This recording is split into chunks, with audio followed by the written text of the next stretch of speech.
Hey there, Puddle Jumpers. I'm back with another unsolicited opinion and another book. Do you love solving riddles? Do you have a love of old bookstores and the sights, the smells, and the sounds that you experience there? Do you like to read about the underdog and coming of age, coming of understanding type stories? If so, I have the perfect novel for you. Recently, I finished The Bookshop of Yesterdays by Amy Meyerson, a novel. It was a book that I picked up at the Barnes & Noble here in Ithaca. And one of the main reason that it caught my eye is because it had a 50% off sticker on it. It was earlier in the fall. I had just recently moved here, and I, to be honest, was kind of feeling all bleh and ended up looking at the bookshop, and that's always a dangerous thing for me to go into because I will almost always leave with a book. Or 5. Like I did this time. The Bookshop of Yesterdays caught my eye, one, because I really do like bookshops, and I was thinking that it might be an interesting read. And so here's what I did, and here's what I do with all my books. I look at the cover, of course, and then I try to find the synopsis and read a part of it, but not all of it, just a couple lines here and there, and I usually read the first line. And if that doesn't capture my attention, I put the book down because I'm not gonna read the rest of it. So what caught my eye with this one is like a woman inherits a beloved bookstore and sets forth on a journey of self-discovery in this poignant debut about family, forgiveness, and a love of reading. Miranda Brooks grew up in the stacks of her eccentric Uncle Billy's bookstore, solving the inventive scavenger hunts he created just for her. But on Miranda's 12th birthday, Billy has a mysterious falling out with her mother and suddenly disappears from Miranda's life. She doesn't hear about him again until 16 years later, when she receives unexpected news. Billy has died and left her Prospero Books, which is teetering on bankruptcy and one final scavenger hunt. At the time, I was new to Ithaca and I was establishing my footing here, and additionally there were some conflicts going on in my personal life that involved needing to forgive people and all of that, and so this book kind of really caught my eye at that time. The synopsis does continue from there. However, I have a tendency to only read pieces of it to see if it'll capture my eye, because then I immediately go to the first paragraph or the first couple pages, depending on how much the book grabs me. Last time I saw my uncle, he bought me a dog. A golden retriever puppy with sad eyes and a heart-shaped nose. I didn't have her long enough to give her a name. One moment she was running around my living room with the promise of many adventures together, and the next she was gone. It was the same way with my Uncle Billy. One moment he was waving goodbye as he reversed out of my driveway. Then I never saw him again. This one caught my eye because it talked about a doggy, and I like animals, and as with many of my books, it sat on my shelf for many months and collected a little bit of dust while I worked on some other books and did some writing myself. Splashingpuddles.net. In some ways, this novel personifies the old adage of readers living 1,000 lives before they die. Miranda Brooks is named after Miranda from The Tempest.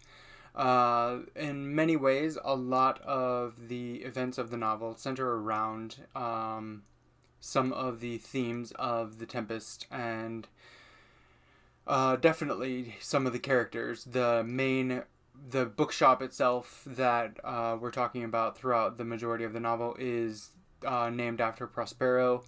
There are correlations between her family and the family in The Tempest.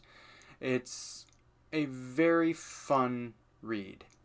Miranda Brooks is charged with completing a scavenger hunt orchestrated by her recently departed uncle. The biggest reason that I enjoyed this book was actually that it kind of hit you right in the feels. There were definitely a few moments where I would just start getting teary-eyed because it hit me right in the feels, but not in a negative way.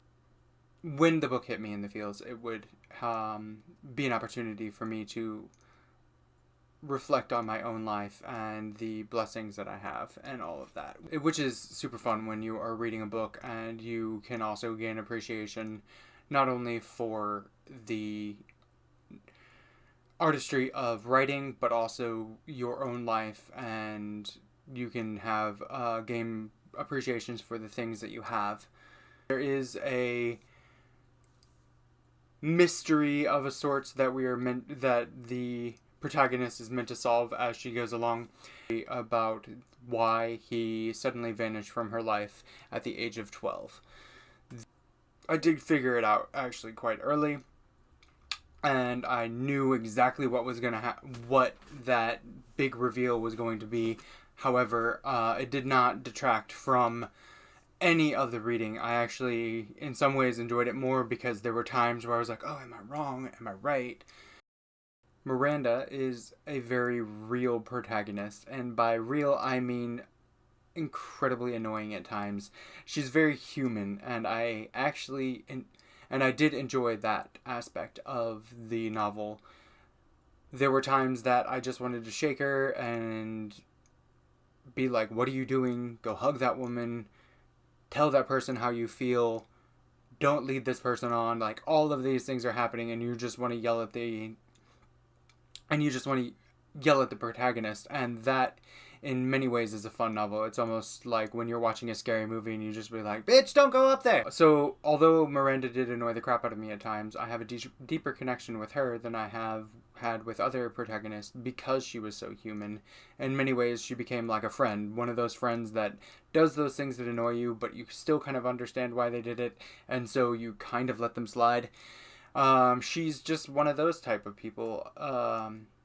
I applaud Amy Meyerson for her ability to write somebody so real. That doesn't always happen.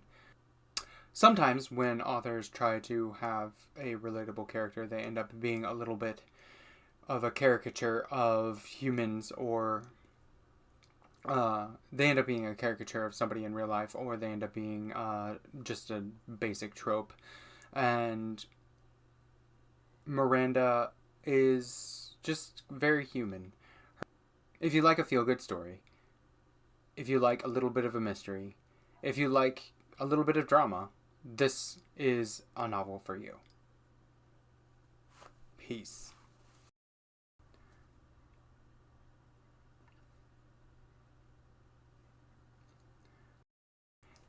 Do you enjoy books? Read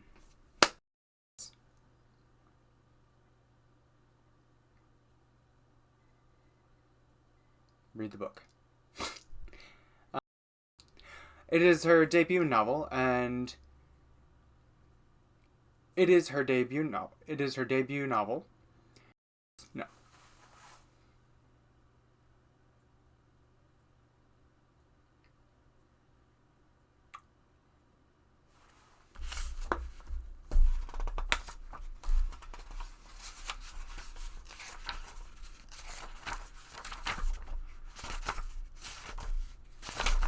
She didn't dedicate it to anybody?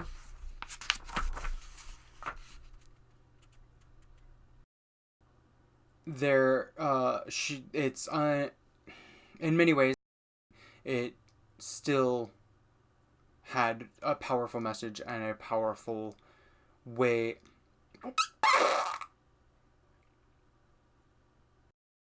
And so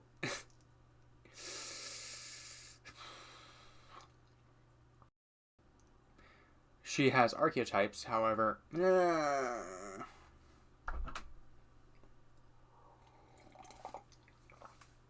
up that fucking Starbucks.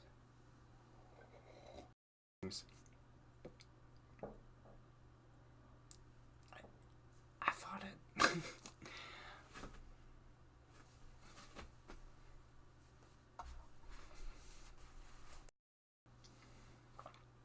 Just kidding. A journey of self-discovery in this poignant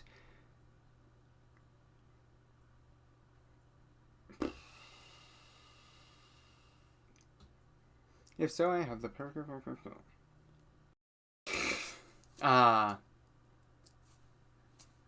And